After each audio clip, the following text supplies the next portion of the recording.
يموت عليها. رجال شربوا من منبع الوطني الصافي والنقي وقدموا أرواحهم قربانا في سبيل الحرية، كالشهيد دوار محمد الذي كتب التاريخ اسمه بحروف من ذهب، سيبقى اسمه مدون في الصفحات الخالدة من تاريخ الجزائر.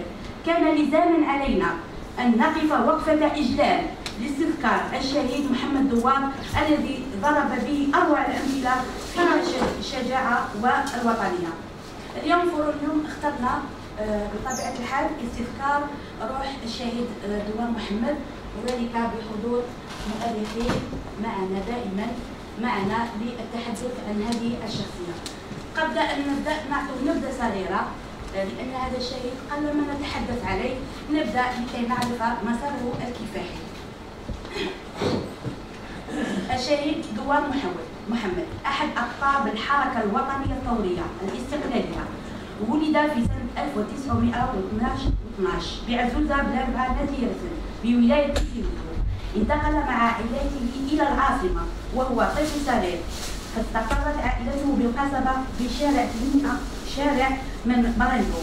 انخرط في حزب نجم شمال إفريقيا في سن مبكر رفقة محمد مسلول وأحمد مزغنة الذين شكلوا الخلايا الأولى لحزب نجم شمال إفريقيا على مستوى العاصمة سنة 1933. كان دوار محمد أول مترشح لحزب الشعب الجزائري، حيث خاض الانتخابات في المجلس العام على مستوى إقليم العاصمة، والذي فاز فيها في 30 أبريل 1939 ضد المترشح في إدارة الاستعمار زروق محي الدين.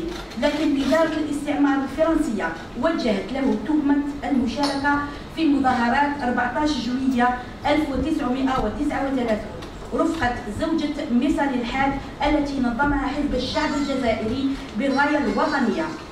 فاغتنم الاستعمار الفرنسي اندلاع الحرب العالمية الثانية، وبمرسوم 8 جوان 1940 تم تجريد محمد دوار من عهدته في المجلس العام وليبعد ويسجن بالجنوب الجزائري وبالتحديد بركان، ثم نقل إلى السجن لونتاز تازولت حاليا. توفي محمد دوار ب 25 جونفي 1943 نتيجة الظروف القاسية والمعاملة السيئة التي تعرض لهما في السجن من طرف إدارة الاستعمار. وهناك مقولة كان يقوله بسجن لونتاز أن المناضل الوطني يعرف كيف يموت ولكنه لا يعرف كيف يقول.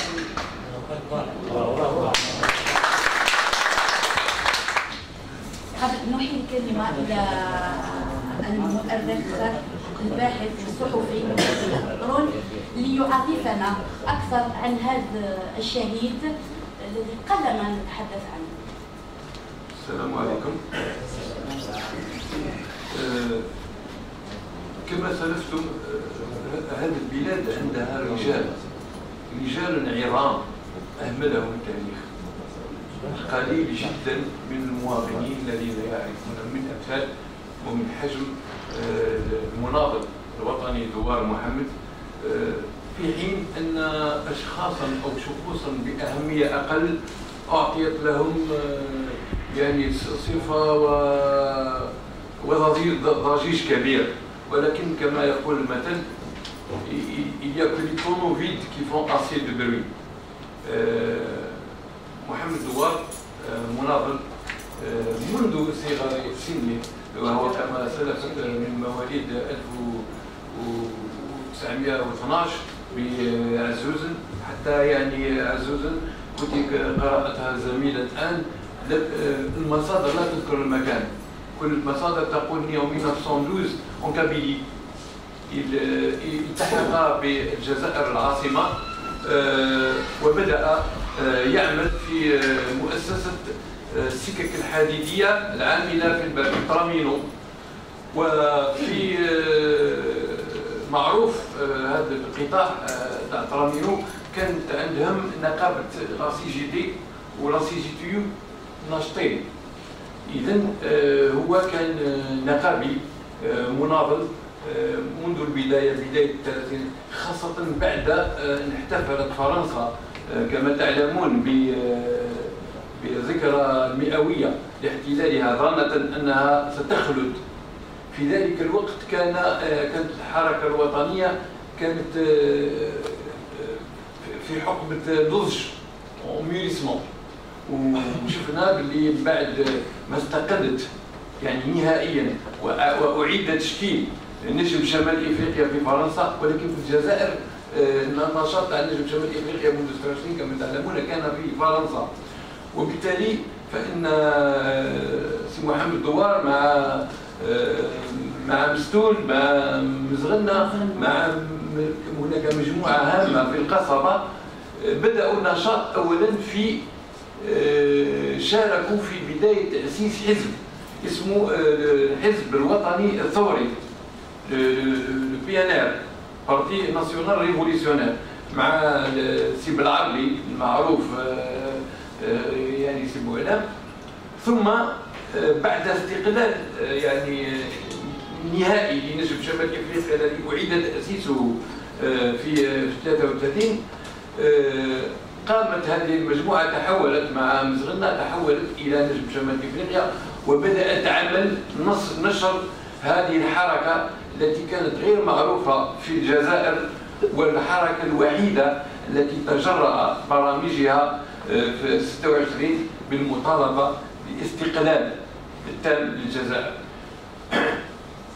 وعندما تكثف نشاط هؤلاء عندما دخل كما تعلمون مصالح الحاج في أوت من العام 1936 عندما ذهبت ما يسمى للوفد المؤتمر الإسلامي الذين أخذوا لائحة المطالب، ويعني ومجموعة المؤتمر الإسلامي هم مجموعة من الأحزاب يعني الجزائرية، منهم يعني فيدرالية المنتخبين لبن جلول، منهم يعني جمعية العلماء المسلمين، منهم الحزب الشيوعي في البداية الفرنسي يعني لا سيكسيون الجيري دو بارتي دو بي سي اف، والتي تحولت من بعد 17 أكتوبر 36 وأصبحت يعني الحزب الشيوعي الجزائري. وسأمر على الخلاف الكبير والمصيري في الحقيقة حول هذه المسألة، إذ أن يعني تشكيل حكومة الجبهة الشعبية في فرنسا يعني اليسار الفرنسي، وبعد عودة يعني نجم شمال افريقيا الذي تم حله بعد حل نجم شمال افريقيا، فإن يعني أرادت هذه يعني الحركة التي تواجد بها بقوة الحزب الشيوعي الفرنسي، أرادت أن تضع نجم شمال افريقيا تحت تصرفها وتثنيه.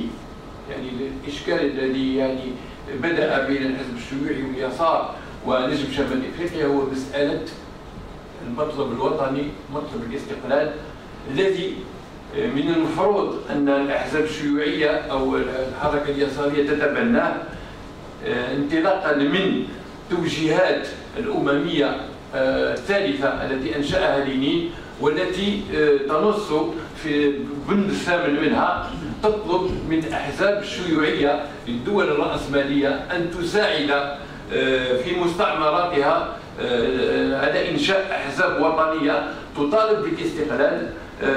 وكانت في الحقيقة هذا التوجه ساعد على مثلا يعني التعاطف والمساندة لحركة ثورة الريف وإنشاء جمهورية الريف التي كان على رأسها الشهيد المرحوم سي عبد الكريم الخطابي. لكن وقع تغير برنامج تاع الأممية الثالثة، خاصة بعد موت لينين في 24 بدأ ما يمكن أن نسميه الآن ظهور ستالينية، وبدأ نظرية جديدة تغيير داخل النظام، وبالتالي دخلت الأممية الشيوعية على مبدأ مساعدة الشعوب على تقرير مصيرها والاستقلال. نعود إلى الجزائر بعد عودة يعني مصالح الحاج. وكما تعلمون وقعت مؤامرة كبيرة أريد بها يعني مسح يعني المطلب الأساسي الذي تأسس من أجله نجم شمال أفريقيا، مطلب الاستقلال. يعني كل شيء مقبول إلا هذا. وحتى يعني اليسار، كما سأستخدم كلمة يستخدمها اليسار تروسكي كما يسمونهم الستالينيين أو لاغوش كولونيال أو اليسار الكولونيالي. المهم نشبت حرب.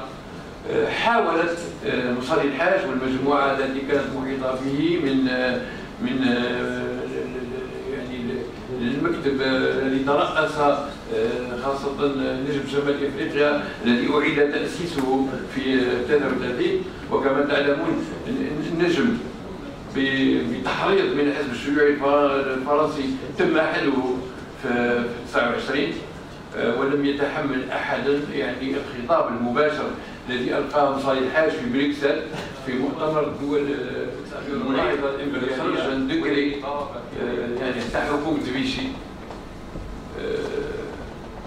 يعني il déchu دوار محمد son mandat.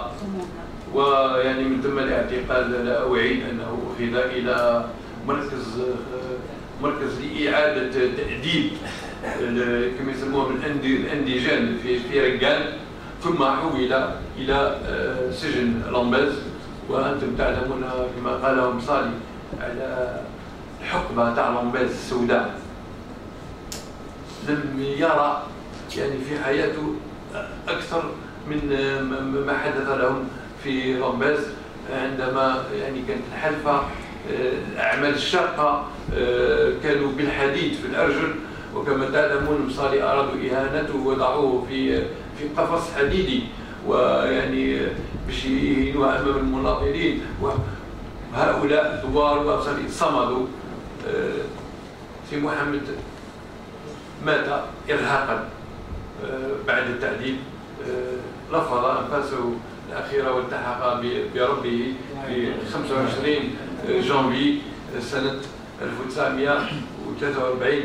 يعني قبل أن تنتهي 3 أشهر من نزول يعني الحلفاء بالجيوش الأمريكية والجيوش يعني الإنجليزية يعني بسيدي فرج وهران وسقوط يعني لم يبقى بشيء إلا أن هؤلاء المناضلين دوار محمد مات بعد 3 أشهر أفرجوا على كل يعني. ونذكر حاجة فقط، دوار محمد من أوائل الذين حذروا مصالي عندما كان في السجن، لأنه كان كونتاكت من السقوط في فخ مساندة مجموعة المناضلين حزب الشعب التي أرادت أن تتحالف مع هتلر مع المحور. وهو الموقف الذي يعني تبناه ايضا مصالح الحاج وتبناه الامين الباغي وتبناه يعني. والحمد لله لم يسقطوا في فخ النازيه. وكما تعلمون يعني تم اقصاء المجموعه التي كانت مجموعه الكرنه وبما فيهم خضر، ثم اعيدوا بعد خروج مصالي من السجن وفي الحقيقه لم يخرج. يعني هؤلاء الذين كانوا يعني يهاجمون دوار ويهاجمون برنامج حزب الشعب الجزائري، إلا أن كل ما كانت تكتبه جريدة الأمة والبرلمان الجزائري رغم الضرب كانوا يعني يعملوا محاولات للقاء. خلاص قالوا لك سبيت العمودي كفانا تفرقة. أي فرنسا تحب يعني تفرق. وحتى العقبي الذي لم يكن له كلمة واحدة جميلة تجاه حزب الشعب، عندما ألقي عليه القبض دافع عليه حزب الشعب وقال في عندما نقرأ الأمة يعني كانت الفتنة لن نسقط في فخ تاع التفريق تاع فرنسا، ودافعوا على العقبي ودافعوا على العمودي عندما ألقي عليه القبض، إلا أن عندما ألقي القبض وسجن يعني مصالي، وعندما سجن لم تدافع عنهم أي جريدة أخرى، رغم أن كما تعلمون كانت لهم بالعكس كانوا يقولون أن مصالي الآن أمام اختياراته، يستاهل هاوليك هو لعب بالنار، بداوا يتكلموا على الاستقلال، هانظر يعني. وحتى في كتاب محفوظ قرداش يقولها بطريقة جميلة، يقولون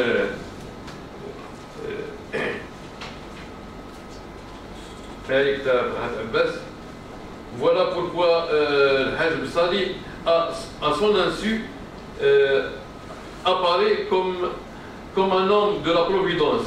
Mais cette manœuvre, de grand style et idée jouée, Paris nous maintient sa confiance. يعني لازم مع مصالي Paris nous maintient sa confiance. Il Haj Msali reste seul en face de son œuvre. Alors ceux-là même qui sont servis le sacrifient, et c'est là présent et la lourde condamnation. هذا الكلام تاع فرحات عباس في جريدة لندن le 18. حتى لا احتكر يعني الكلمة قولوا هنا ونعاود. شكرا. نقول الكلمة للدكتور مصطفى ما دور المؤثر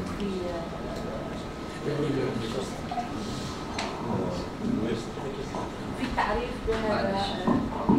اسمحوا لي ما قلتلكمش المرمى ما بدهاش شباب، اليوم ما شفتوش. شكرا. السلام عليكم، بسم الله الرحمن الرحيم.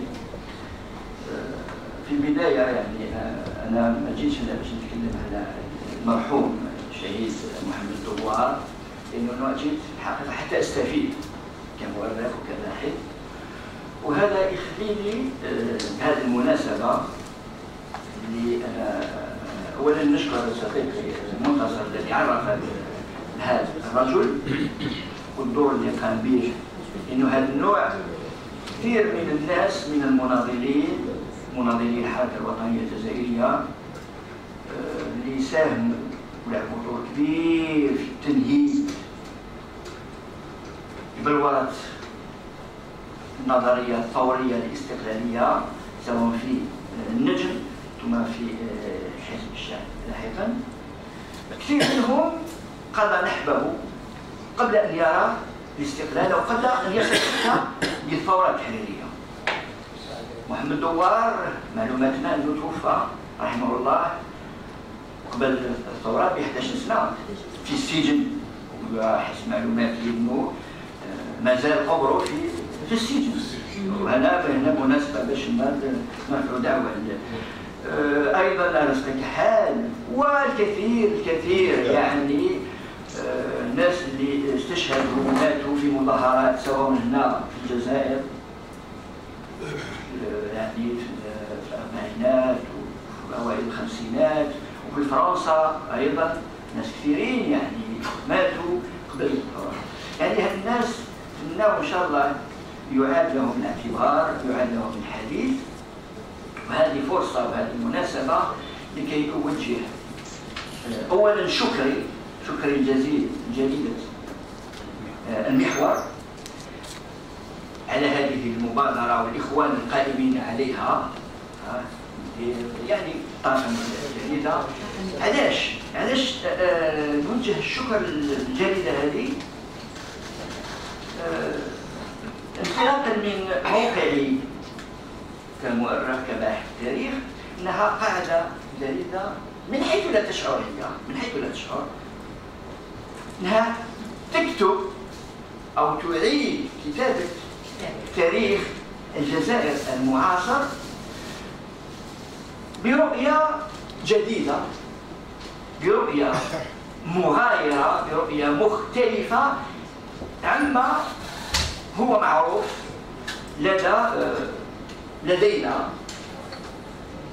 لما نعرف بالإخوان محمد وربما في المستقبل بحال كثير يعني كما قلت، وضافلالي وغيرهم، احنا نكتشفوا ان التاريخ اللي درسناه واللي درسناه ومازال ندرسه راه مازال بعيد عن الحقيقه التاريخيه، الحركه الوطنيه، الحركه الاستقلاليه، حتى الثوره التحريريه مازال نبحث عن الحقيقه التاريخيه كما كانت. وطبعا انا من الناس اللي كمؤرخ، وكنت قبل يومين نتحدث مع السي ملزي انني اصطدمت مع صديق، يومين او 3 ايام اصطدمت مع صديق، يعني صديق حقيقي الحقيقه، وكاتب سيناريو، اخرج عده افلام، واحد على مصطفى بولعيد، واحد على لطفي، واحد هكذا. ما يهمش الاسماء لانه الشخص لا يهم بقدر ما يهم التاريخ الذي يقدم لنا او يقدم في المدرسه، في الثانويه، في الجامعه، في وسائل الاعلام، اقول في وسائل الاعلام كلها، في السينما، في التلفزيون، بنظره واحده، برؤيه واحده. اعتقد انه الان 60 سنه من الاستقلال، الان ينبغي ان نراجع، ان نعيد قراءه التاريخ من جديد ونبحث عن الحقيقه التاريخيه بغض النظر، لانه هذه مهمه المؤرخ. مهمه المؤرخ انه ما يكونش مع طرف ضد طرف، لازم يكون على مسافه واحده من المتخاصمين او المتنازعين او الفرقاء الى اخره. وانا كنت قلتها في عده مناسبات هنا وفي حسين دايق في اماكن اخرى، انه الذين اشعلوا الثوره التحريريه او فجروا الثوره الى اخره كذا، وفيما بعد يعني تبلورت الامور انه عندنا حركتين قويتين كبيرتين بمناضليها كلهم خرجوا من رحم واحد، رحم حزب الشعب الجزائري. كل ابناء حزب الشعب الجزائري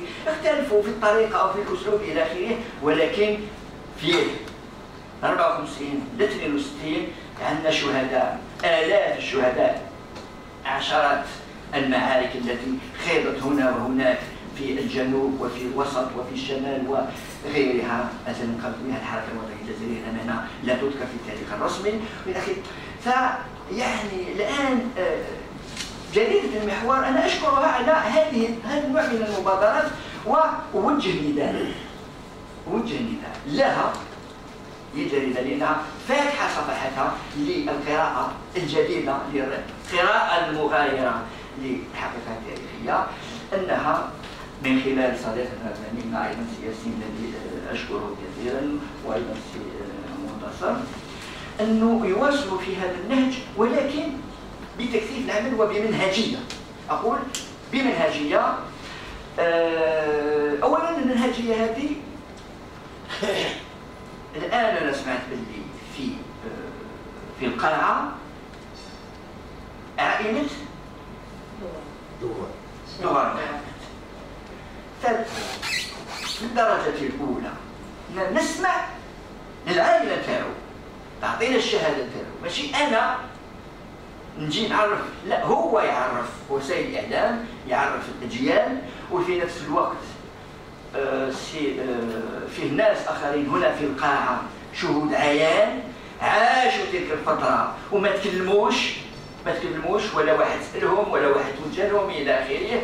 يعني والموت هذا حق، يعني حتى واحد ما يهرب من الموت، ولكن لما انسان واحد عنده 80 سنه و75 سنه و85 سنه الى اخره وعنده حقائق وعاش وساهم وفعل، على المؤرخ، على الباحث، على الصحفي ايضا، على الصحفي هنا ان يتوجه لهذا الشخص يقول له من انت؟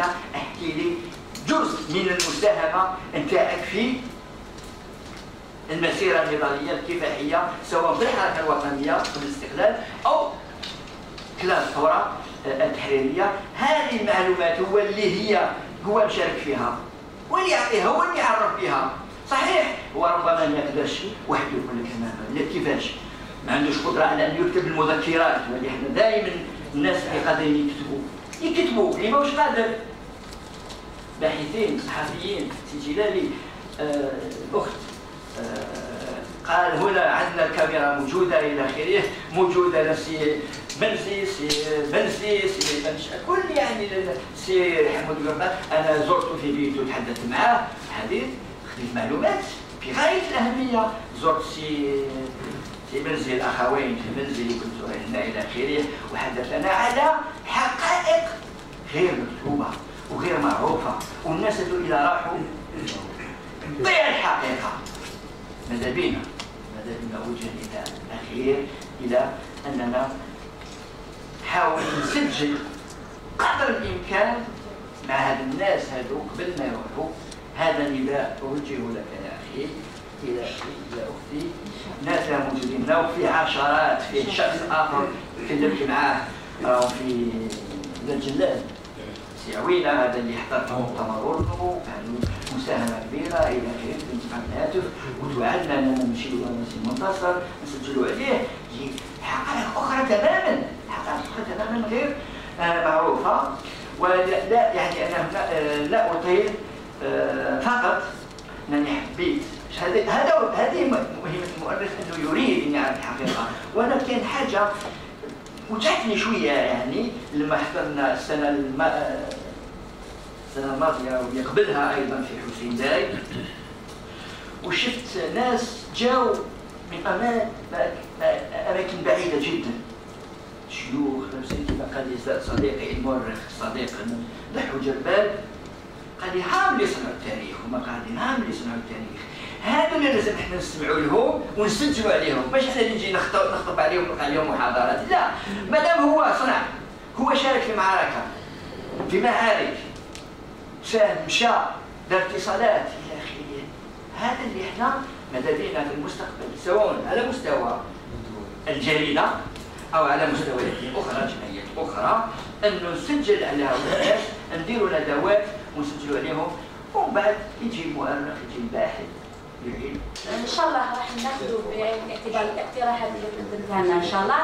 وفيما يخص العائله الشهيد محمد دوار، هما اصلا جايين باش يتعرفوا، يعني ما عندهمش، واش تكلمت معاهم من قبل، ما عندهمش هما اصلا راهم جاوا يعني باش يتعرفوا على مسار هذا الشهيد.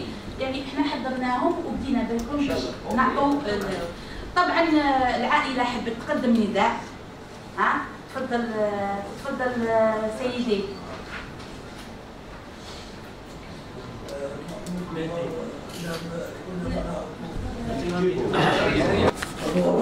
ولكن هي في عزوزة مازال معروف على كل حال.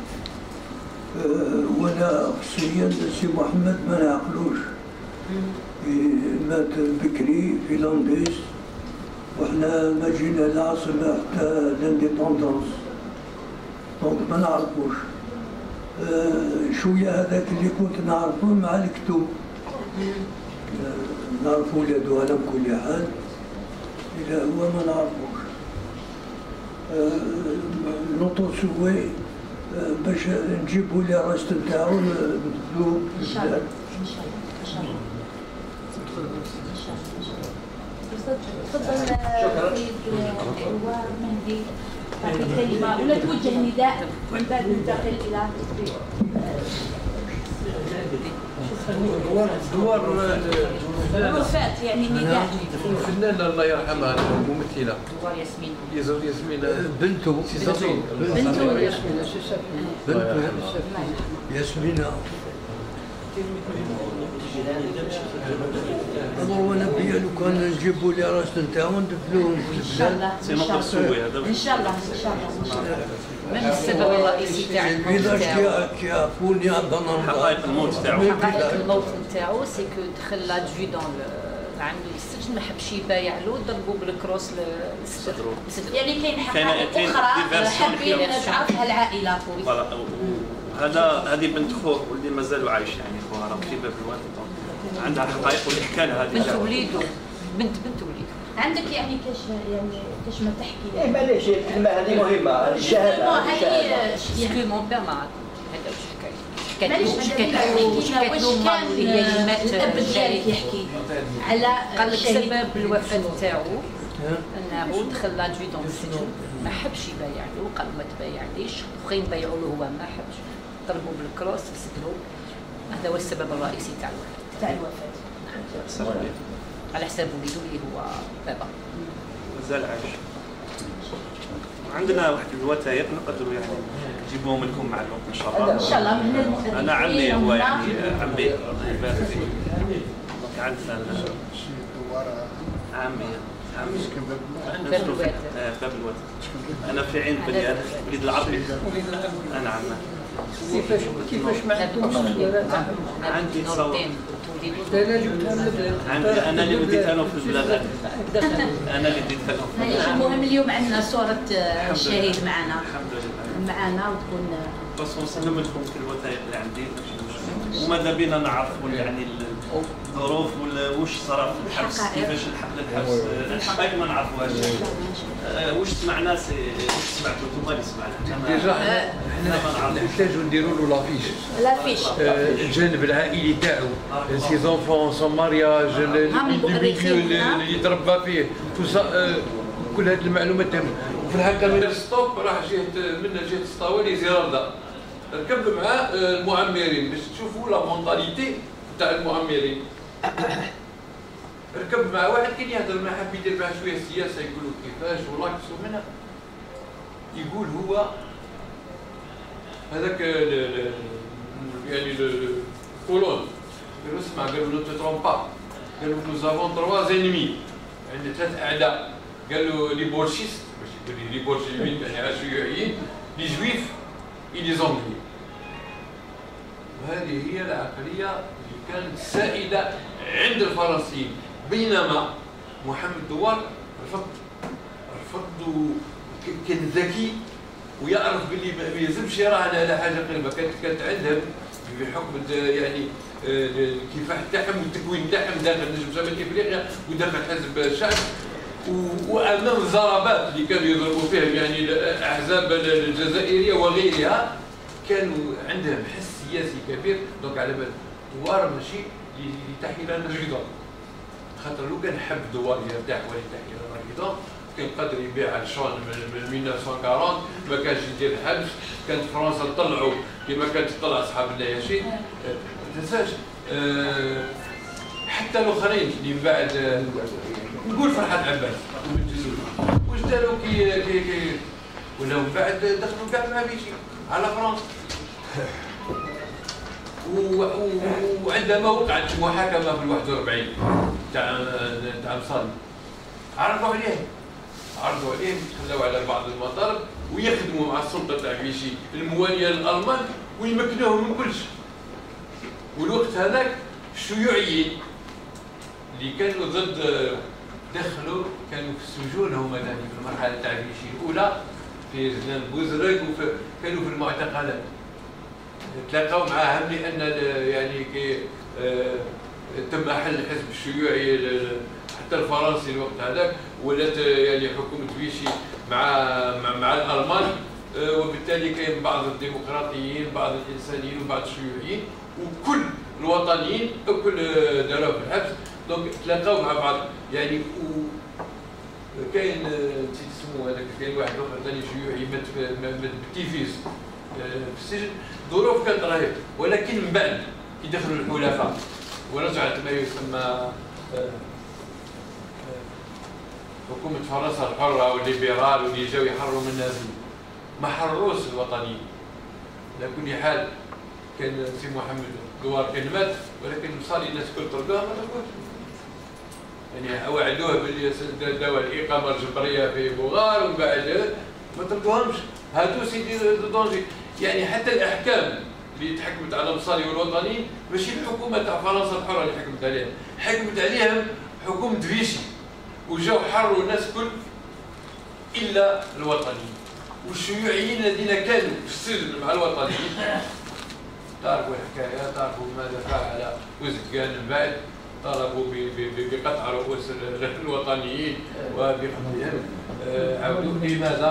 دائما النقطه المركزيه اللي يفهموها خاصه العنصر الشاب في تلك المرحله الحساسه من تاريخ الجزائر، وبصالي كان اتجاه خاطئ خاطر مباشره فئه جديده تاع النقابيين، كانوا الاخرين يقولوا له انت كي يتبعوا فيك هادو الخدامين شغل ماشي مثقفين، وهو قال انا اعتز انه حزب الشعب فيه رجال بسطاء ولكن يمشوا بالايمان وما يركعوا الوالو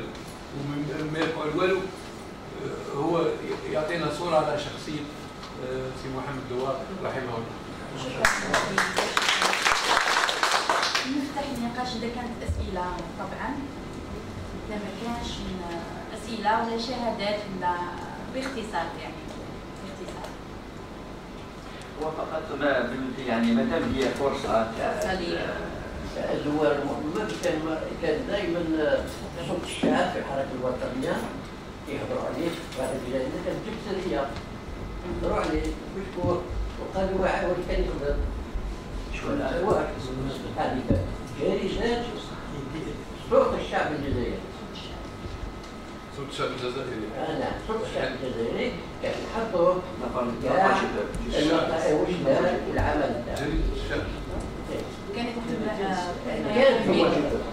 الحركه الوطنيه عندها جريده تاع صوت الشعب. الشعب كان على كل حال سريا على مناط ده جورنال كوتيديان بتاع المناضلين وقعوا عليه وهم قالوا عملته كيفاش ما كانوا عليك قدوه. لا الحركه الوطنيه هضرت عليه جرائد تحسين تحت وليدها. لا نهضر على الجرائد الاخرى اللي كانت زعما باسم حقوق الانسان باسم واحد قاعد يعني يعرفوه الدوار بياسير يعرفوه المناضلين عن طريق والديهم ولا اللي كانت توصلها. دوار كاين شو هذو ثاني من لا هو فقط يعني انا حبيت برك الاقتراح انه مادام هي فرصه للحديث على هذه المرحوم دوار انه يرفع بناء انطلاقا من هذه المناسبه نداء من جريدة ولا من الحاضرين ولا من عائلة المرحوم إلى السلطات أنه يعاده الاعتبار ويدفن في مقبرة لائقة وليس في السجن كما هو الآن يعني. وهذه المبادرة هذه هي رمزية ولكن مهمة جدا أنه يعاد كما الناس اللي ماتوا في الخارج وجابوهم وعندهم اعتبار نفس الشيء. كاين ناس كما قلت في الحركه الوطنيه ماتوا في السجون وماتوا الى اخره، فهذو ايضا يعرف بهم ناس ناضلوا وتوفاوا في السجون تحت التعذيب الى اخره، فيدفنون في مقابر محترمه وليس في السجن. المعلومه الله محمد بضياف الله يرحمه طلب باش يعني إحدى الوفاة شاهد هذه معلومة مهمة. سمينا عليها في كبار. يعني احنا نشوفوا الحاجة اللي تحيرنا، احنا رانا زايدين في العاصمة، وكي ندوزوا على طريق نشوفوا دوار محمد وما نعرفوش حتى الاسم. يعني شيء يأسف هذا الواحد يسقسوني انا ما نعرفش نحشم. في الجامعة انا راه عمي وراه بابا يعني نروح وما نعرفش حتى ما عنديش حتى معلومات. يعني هذا الشيء اللي الواحد يتاسف له. الناس مدت روحها للاستقلال ومن بعد على الاخر يعني تعزلوا شويه على كاين سي دي كاتيجوري حنا ما نحدوا كل هكذا. الناس ماتت على الوطن يعني هو كان من الاولين اللي ماتوا. هذا هو انا نشكر بزاف الحوار على المحور على المبادره هذه، وماذا بي يعني من هذه البلاصه هذه الواحد نقول يعني اقتراح نكريو اون اسوسياسيون تاع محمد دوار، وعلاش لا؟ ان شاء الله هذا واش باش ما تكون توجور جديد وتوجور نعاودوا نتلاقاو ونعرفوا بليس. راح تكون مبادرات اخرى ان شاء الله. ان شاء الله. راح نخبروكم بهم ان شاء الله. صحفي الأول هو جريدة المحور اليومي، صحفية جريدة المحور اليومي، يعني بدأ فقط إلى يعني ما قلت سي مصطفى إنه يعني هو شيء جميل وشيء مهم أن نستشهد بتصريحات يعني من عايشوا هذا الشخص هذا البطل بتصريحات يعني العائلة، لكن هذا لا يلغي أيضا أن نستشهد يعني ببحوث والمؤرخين يعني بطريقة أكاديمية لتقدم يعني للجمهور. الناس اللي رايحة بما أنكم باحثين يعني تبحثوا في هذا يعني في تاريخ مسيرة محمد دوار لحد الآن، يعني هي أول مرة يعني نسمع بشهيد البطل محمد دوار. كنت قلت للزميلة ياسمين أنها يعني ذكرت عبر المسيرة أنه كان أول من يعني انخرط في حزب، أول مترشح لحزب الشعب، كان أول من خرط في حزب نجم شمال إفريقيا. كنا حابين فقط نعرفوا كيف جات فكرته أنه حتى ينضم إلى نجم حزب الشعب، كيف كانت الفكرة أنه يكون هو أول مترشح، شكون عاونه وشكون وقف معه، أول مسيرة ما هي أهم المهام التي كانت توكل محمد دوار، ما هي أهم علاقاته مع الناس اللي خدمت هذه الثورة الجزائرية. فقط هذا شكرا.